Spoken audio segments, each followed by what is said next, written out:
treat me like a dog. Treat me like a dog. Treat me like a dog. Who let the dogs out?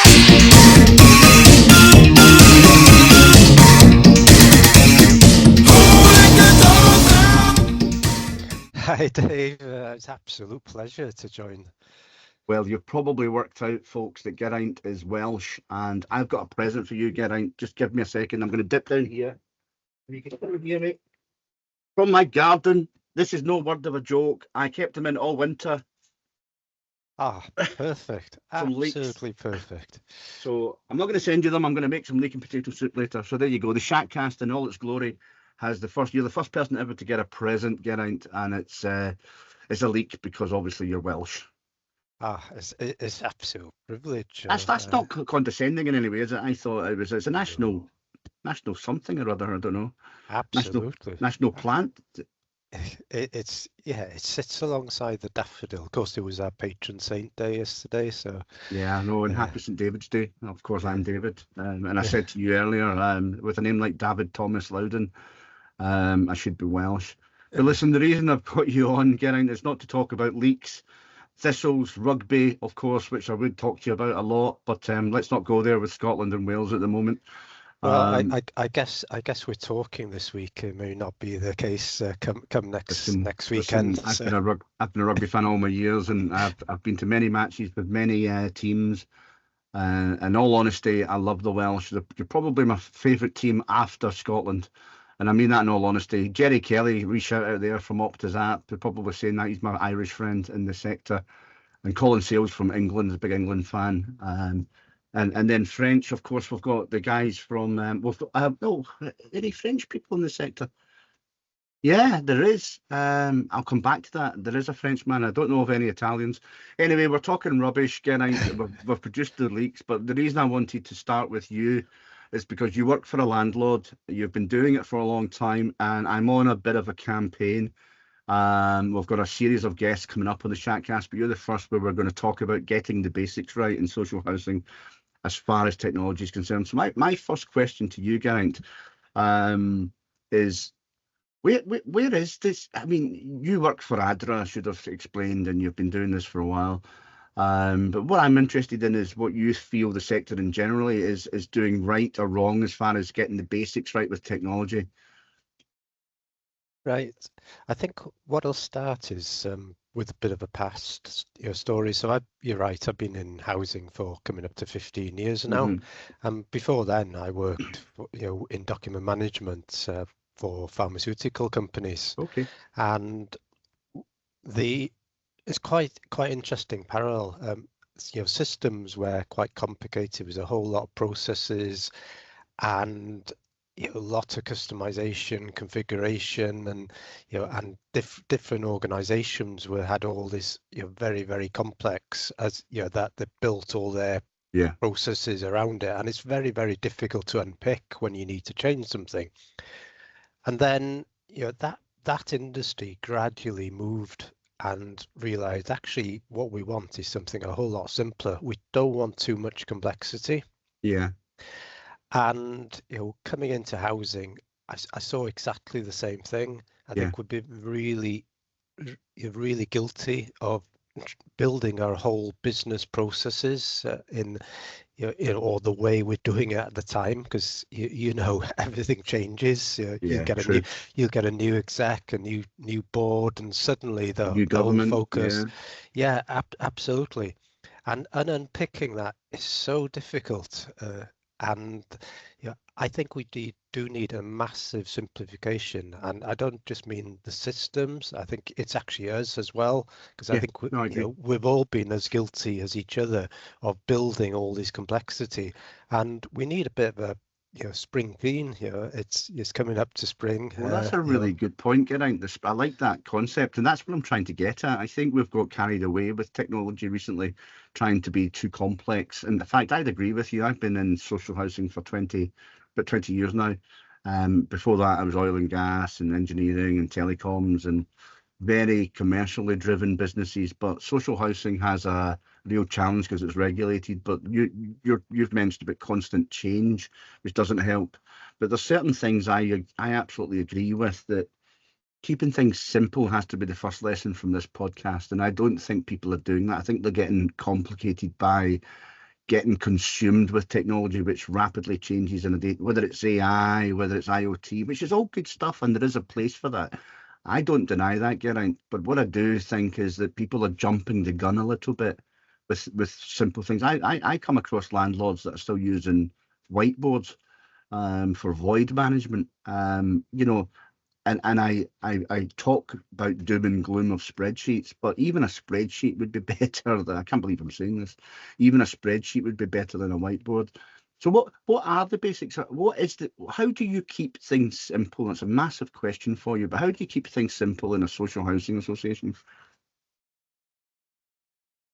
I think it's not putting too much control around the processes. I think, and I deal with escalated complaints and dealing with one at the moment, and that you can see the service failure because something or someone hasn't done something at a point, and then it all tends to come crumbling down. And I think you need that visibility. I'm a fan of actually taking the processes out and actually using the data and letting the people actually make the decisions. Stuart Davison, his great quote is about AI is it's about allowing the human to become more human. Of course. Yeah. So we need to use technology alongside and allow us who are able to do more analytical stuff to actually One of the things, Geraint, I was going to jump in there if you don't mind here. Sorry for interrupting, but one of the things I think is really good about human-centric systems design and technology is that there's some people in the sector get pelters for not including the voice of the tenant, the voice of the customer. And I think that's really, really important. Now, you can go too far in that, of course, and there's people out there that are commenting on all sorts of platforms about we should include the tenant voice. But it's the tenant voice that allows us to be human-centric. But also, when you design systems, and you're right about processes and keeping it, remove the complication and keep it simple. It's A, B, C rather than A to D to F, and then many steps in between with 1,000 swim lane diagrams. And what I would say is the simpler you can keep it, the more effective it will be, but only if you include the human aspect of it. And technology is only as good as the users using it, of course, but the people that benefit from it, and that's the customers. Yeah, I think simplifying it should actually allow the tenants to actually get a lot more involvement, because right now, if you were to step out of your HA and look in, you'd see a whole lot of complex things, and it's very, very difficult to track what's going on. So take that out. You've got opportunities. We moved to the cloud. Most organizations, okay, there's security we need to have around it, but essentially what I as a HA employee can see should be exactly the same as your tenants can see. And it's clearly related just to their records, but there's absolutely no reason if you get that design right. And it's about the simplification as we've spoken about. So I think that gives us a much better way to actually bring that tenant's voice in there. There's some great. There's some good. No, not at all. There's some great work been done by some people about customer segmentation and the customer voice. Shout out to a friend of mine I used to work with, Naomi Sweeting. I used to work with her at Alliance, and then she moved to Grand Union, and she's now with. Sorry, Naomi. I think it's Places for People. I might have got that wrong, and you can chastise me on LinkedIn if you need to. But one of the things I think those things are absolutely brilliant, because we need to get more insight into the data, but without overcomplicating the process of doing it. So that's right. One of the things I came across recently, Geraint, I think you might have even been in the audience. There was a housing innovation show recently in Birmingham. I was one of the hosts, and there was one talk about security, and I come across this a lot, but getting the basics right we have cyber threats and actors coming at us all the time. And I know of two of my customers and other landlords over the last 6 months alone who have had massive denial of service attacks, or just massive attacks where they've lost data and they've been held to ransom, hence the term ransomware. But things like that, just getting security policies up to date, getting your GDPR right with your data. I don't know what you think about that, but I think people get excited about the fancy stuff and forget the basics like security. Well, you clearly can't forget about security, and yeah, I think we spoke about the data. The data has to be the key, but actually the controls around that. Mm-hmm. I think the word data protection frightens people Mm-hmm. to a little bit. It's more than that. I think you've got to really to look at that data and you understand why you're capturing it, what it's telling you about. And I think we probably value going away from the concept of data protection. Keeping Yeah. it safe is just a Yeah. given. It shouldn't be up for debate. Absolutely agree. Yeah. No, it shouldn't be up for debate. And I think that's the thing that sometimes happens. Here's the other challenge that the sector has, right? And you'll see this. I see it as a consultant in the sector. And I see it as I've seen it years ago as a previous exec, but I've also seen it as a board member of a landlord, where it's very easy to get consumed by ever-changing regulation and pressures, cost of living crisis, disrepair crisis, people struggling with mental health issues, growing antisocial behaviour, growing domestic violence. All of these impact the housing association on a day-to-day basis, and we're asking people to get involved in systems change, transformation, implementation. People out there that are challenged with that task end up pulling their hair out because they can't get the resource to do the proper implementations and the proper systems. So I think it's going back to one of your early points, there's an ever-changing landscape. So how do you fight that? How do you, I get the feeling basics and simplicity is one answer, but how do you fight the ever-changing pressures of landlords have by trying to get the latest and greatest technology, or just the basic technology, to work? Yeah, you're right. There's an awful lot of sort of missiles, would call, coming in from the side, and I think it's about knowing where you're going. So Good point. So we should all have our super North Star. So we know where that direction is, and of course you can always change direction slightly, but that doesn't change where you want to get to.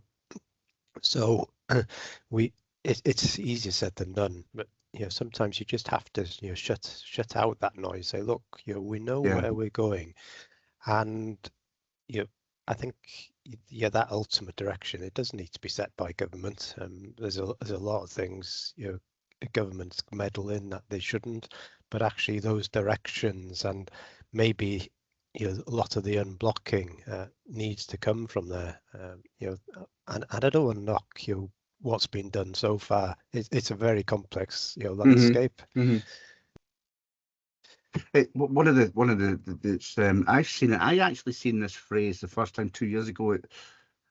So for folk that are listening to this for the first time and don't know Geraint and myself, I run a business called Digital Bark. Geraint's the technical lead and the technology and the IT lead for Adra Housing, and probably does a million other things as well. But both of it, Geraint's also a DB friend, a Digital Bark friend, as well as many others. You've mentioned Stuart, but also Claire Patterson, who runs Claire Patterson Data Protection. For a shout out for Claire, because she's the first person that really brought to the fore this whole thing about blocker, builder, not blockers.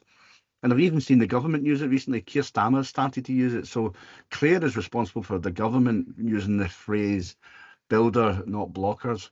And I think that's it. I think you push out the nonsense, you look at the blockers, you deal with them, and you say, let's go in a direction. One of the things I would think to maybe just finish off the last, because we usually try and keep these to about 20 minutes, Geraint, because folk get very bored quite quickly. And 20 minutes, I think, is the threshold for listening to a Welshman and a Scottishman, albeit that it's on a Sunday. We'll probably publish it today and people can watch it over their Sunday roast, which I doubt very much. But what I was going to say is, I think when it comes to strategy, when it comes to planning out where you want to go, is just set out the goals and line them to your business plans and keep them simple. There's that great acronym, isn't there? KISS, keep it simple, stupid. And I'm a big fan of that. So I'm just thinking, I don't want the sector to get around to take a backward step, but what I want to do is for them to think a little bit more about how they're going to tackle the basics as well as being innovative. So just the final question to you before we kind of wrap up and you can go on with your Sunday afternoon. And by the way, very much appreciate this, giving your time up because we're all very busy. So the final question is, what's the, with simplicity in mind, what's the number, and this is a massive question and impossible to answer probably, what's the number one thing technologists, IT people, systems people, digital experts should focus in on for social housing over the next couple of years? Not the technology is the answer. I love that answer. I love it. So it's. I love that. There was a presentation at the housing innovation show you mentioned. It was fall in love with the problem, not the solution. That's it. Absolutely, tech will help, but it's not the magic wand. And I think that's the key. It's really understanding what those problems are and actually simplifying it and then using technology to take out the mundane stuff that we all have to do and freeing up our time to actually do the value added stuff. And I think that's where things like automation come in and technologies like that. But I couldn't agree more, Geraint, and it's a brilliant answer and probably my best answer ever in the Shackcast. It's not about the technology because it's not, and that brings me full circle back to finish off about keeping the basics right, but also that human-centric thing. We need to think at the end of the day, at the end of a system is fingers on keyboards or voice on system recognition. It's the human interaction that still remains possible. Okay, ChatGPT and all that is on the horizon. It kind of eliminates some of the effort, but in a positive, good way. So, Geraint, I did want to try and keep it to 20 minutes. So, I would like to thank you immensely for joining us on a Sunday and all the best. And I mean this sincerely. Not for Wales next weekend. So I'm running a 10-mile race on the Sunday, okay. So I won't be having any alcohol at all while I'm watching the game on. So I think it's Saturday afternoon. It is, and I can't promise the same because we're having a rugby day at my friend's house with some friends, and no doubt that will involve a couple of beverages. But for now, Geraint, thank you very much and all the best. Treat me like a dog. Treat me like a dog. Treat me like a dog. Let the dogs out.